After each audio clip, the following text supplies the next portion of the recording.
The historically coined Boston Massacre is one of the most significant moments of the pre-Revolutionary War era in the United States. And the Boston Massacre is referred to as the Boston Massacre as a propaganda machine. As we know, there were 5 people that were killed in this Boston Massacre in a crowd of a couple hundred Bostonians, angry at the British for years of, well, let's think about that. Years of occupation. Past 2 years have been occupied, the city of Boston, by the British soldiers. Let's go back 2 years ago, 1868. Why do British soldiers come? British soldiers come to enforce duties set forth by the Townshend Act. Charles Townshend, the Chancellor of the Exchequer, the Treasurer basically of England, has come up with these new duties in order to force American citizens, the colonists, to pay these indirect taxes. And how the taxes work are businesses are extra taxed on the imports they make, and they're taxed on a lot of their exports. And as a result, businesses have to increase prices, and therefore citizens pay more for their goods they used to. So it's an indirect tax, not directly added, it's added on the business. Well, Americans are not stupid. We don't like these taxes. Back in 1765, we had the Stamp Act, and the Stamp Act brought the greatest rebellion, a possible revolutionary war. In 1765, Americans organized, they united amongst colonies, they created a Stamp Act Congress where they met to discuss what to do about the Stamp Act, and after much embarrassment to the British and not able to collect the taxes without this rebellion and the fear of a real war, they decided eventually to repeal the Stamp Act tax. But now we're in 1770, so it's been 5 years since this initial rebellion. And for the past 2 years, again, Boston has experienced an occupation by a foreign military force. And it's foreign because although the Bostonians rather are British, the Bostonians don't look at this army as being them. These British soldiers have been ordered there to enforce British law, which the Bostonians don't seem to agree with. Now, don't get me wrong. Not everybody in Boston is against the occupation. Not everybody in Boston is against the British. Let's consider the percentages in America. Now, Boston probably was a little more revolutionary than the average city in America. You go to the South, it was a little less revolutionary.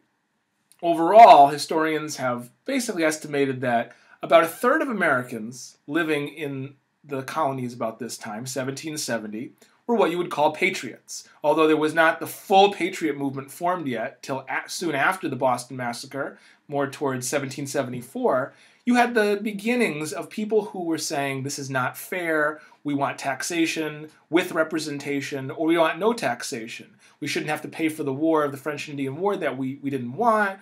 We shouldn't have to be ruled by a foreign power that's not letting us have a say.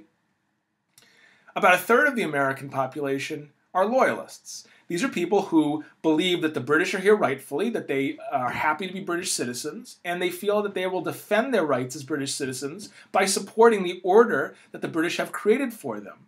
And these are the people that are actively trying to stop patriots from rebelling and protesting. They're the ones that are helping to enforce the taxes. They're the ones that are on Britain's side. And then there's about a third of Americans who I would call they're indifferent. They have nothing to lose because of British policy. They have nothing really to gain. They're mostly self-sufficient. We're talking hillbillies. We're talking about people living in the rural territories where they're not directly impacted by trade and by agriculture as much as maybe southern plantation owners or northern industrialists and shippers. So at this point in Boston, you do have a class of educated. The Sons of Liberty are a rabble-rousing group in Boston. They're the educated committees of correspondence with people like John Adams who are writing letters with other colonies, and they're sharing ideas. So you have these multiple groups that are creating dissent in Boston.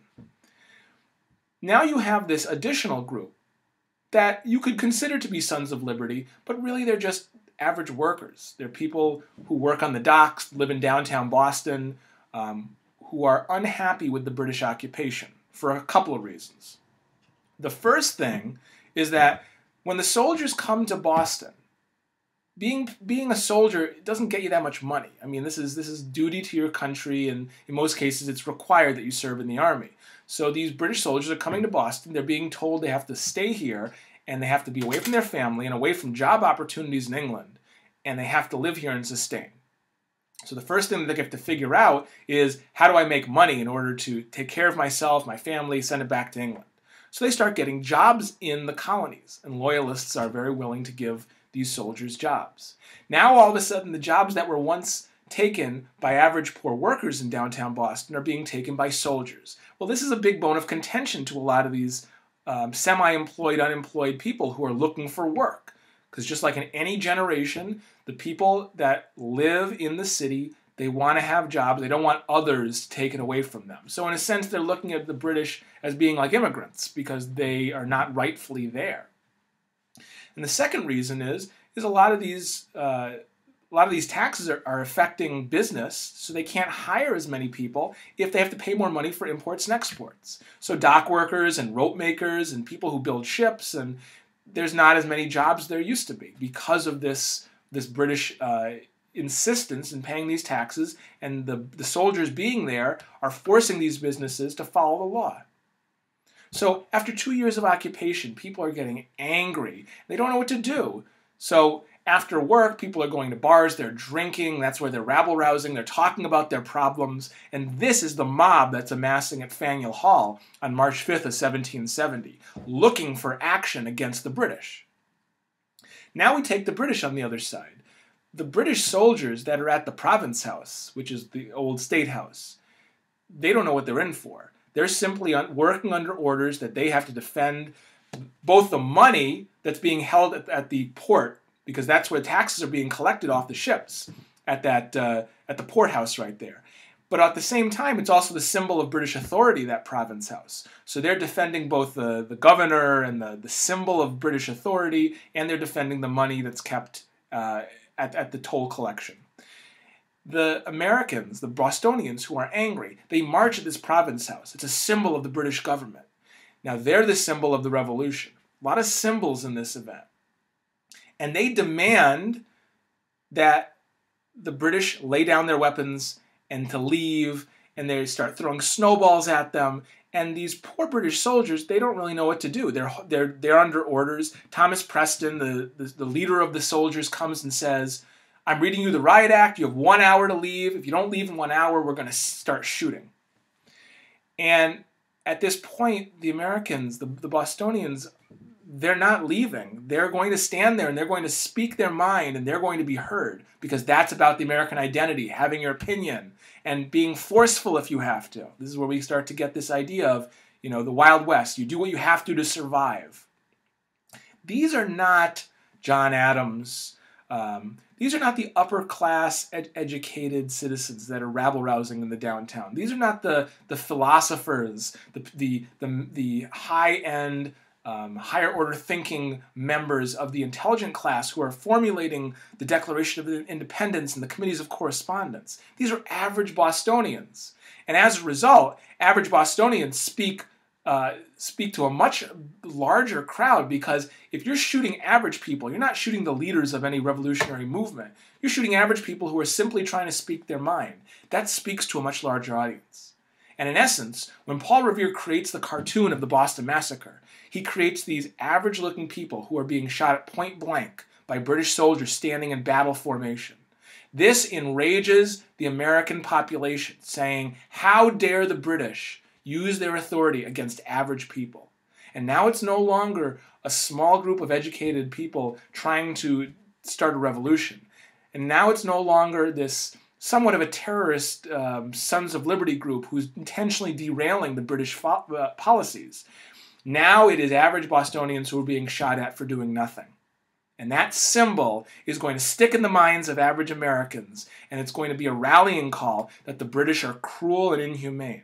And although it is going to be politicized by Paul Revere, because in reality what happened was the British were simply defending themselves from a crowd they knew that probably would have killed them, to the average American, the Boston Massacre is going to be a symbol of everything that people want to do, but they don't have the gall to do it. And as a result of the Boston Massacre, many people are going to say, enough is enough. The British need to leave. The taxes need to go. This is it. This is the last straw. And for the next 4 years, there's going to be a period of tension, which any small movement, any ordeal can cause the revolution. And we're not going to have a lot of movement because the British are going to pull back after the Boston Massacre, knowing that if they keep pushing, they're going to start an early war. And they're trying everything in their power to stop this from happening. And the Sons of Liberty know for a short period of time they've won because they've made a message that average Americans will not stand for this type of treatment. So the Boston Massacre becomes a much bigger symbol than the actual death of these 5 people. And as a result of the Boston Massacre, the Bostonians assert that they are going to be leading the revolutionary movement and that the British are not going to stop them from what they want to accomplish.